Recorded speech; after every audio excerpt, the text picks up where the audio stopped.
दोस्तों, आप देख रहे हैं स्टडी इंडिया चैनल और इस चैनल में आपका स्वागत है। मैं सविता पाठक यहाँ पर आपको पढ़ाने जा रही हूँ भाषा का विकास। दोस्तों, पिछले वीडियो में अपन ने भाषा की परिभाषा, भाषा के तत्व, भाषा के सीखने के साधन, ये सारी चीजें पढ़ ली हैं। अभी पार्ट 2 में आपको भाषा का विकास बताने जा रही हूँ। दोस्तों, भाषा का विकास, पहली विकास की अवस्था है शेषावस्था और दूसरी भाषा के विकास की अवस्था है बाल्यावस्था। तो यहाँ पर अपन देख रहे हैं शेषावस्था में भाषा का विकास कैसे होता है। तो दोस्तों, शेषावस्था पता होनी चाहिए कितने वर्ष की होती है या कितने महीनों की होती है। तो शेषावस्था 10 से लेकर 14 दिन तक की होती है और ये 2 सप्ताह की होती है।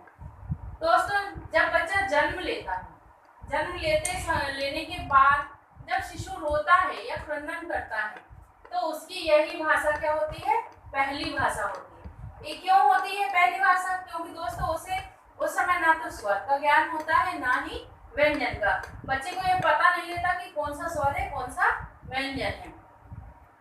25 सप्ताह तक शिशु जिस तरह की ध्वनि निकालता है, जब बच्चा 25 सप्ताह का होता है और वो जिस तरह की भी ध्वनि निकालता है उसमें क्या होता है? स्वरों की संख्या ज्यादा होती है। दोस्तों, यहाँ पर आपको याद रखना है कि 25 सप्ताह तक, यहाँ पर क्वेश्चन करेंगे कि 25 सप्ताह तक शिशु जिस तरह की ध्वनियां निकालता है उसमें स्वर की संख्या ज्यादा होती है या व्यंजन की संख्या ज्यादा होती है। तो अपने को याद रखना है कि जब बच्चा 25 सप्ताह का होता है तो उसमें स्वरों की संख्या, जब वो बोलता है तो स्वरों की संख्या ज्यादा होती है। नोट लिखा है मैंने दोस्तों, यहाँ पर आईएमपी है। 10 मास की अवस्था में शिशु पहला शब्द बोलता है। अब क्वेश्चन यहाँ से भी बनता है कि किस अवस्था में शिशु पहला शब्द बोलता है। तो अपने को ये याद होना चाहिए कि 10 मास की अवस्था में शिशु पहला शब्द बोलता है।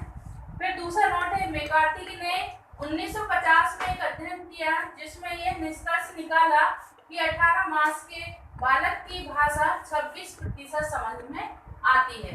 यहाँ पर क्वेश्चन बनेगा दोस्तों, मैकार्थी ने किस सन में अध्ययन किया? तो 1950 में किया। और उनका निष्कर्ष क्या निकला था?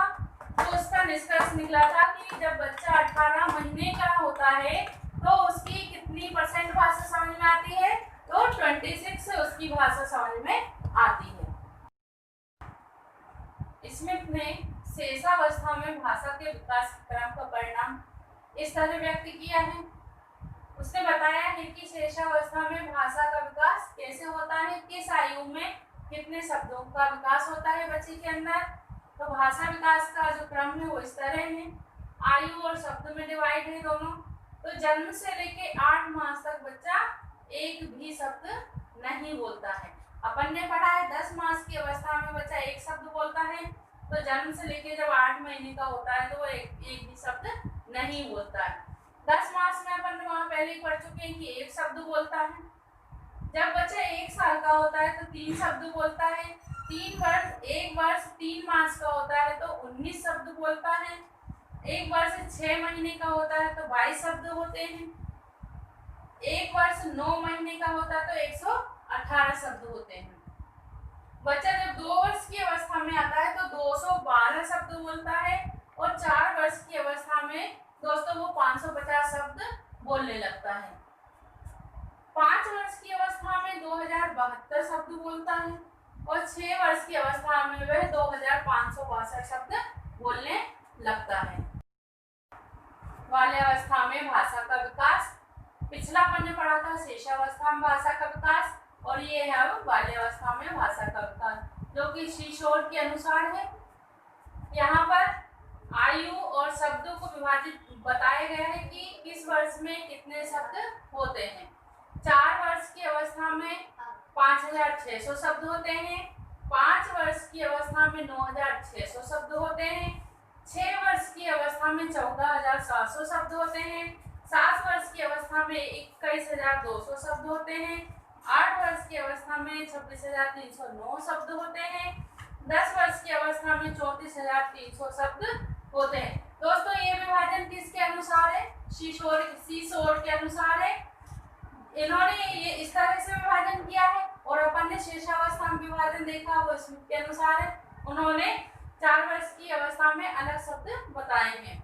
दोस्तों यहाँ पर ये नोट है, ये आईएमपी है आपका, ये आईएमपी है। क्वेश्चन यहाँ से बन सकते हैं कि प्रत्यक्ष ज्ञान का विकास किस तरफ होता है, प्रत्यक्ष ज्ञान का विकास किस तरफ होता है। तो दोस्तों अपन यहाँ पर पढ़ रहे हैं प्रत्यक्ष ज्ञान का विकास जो होता है स्थूल से सूक्ष्म की तरफ होता है।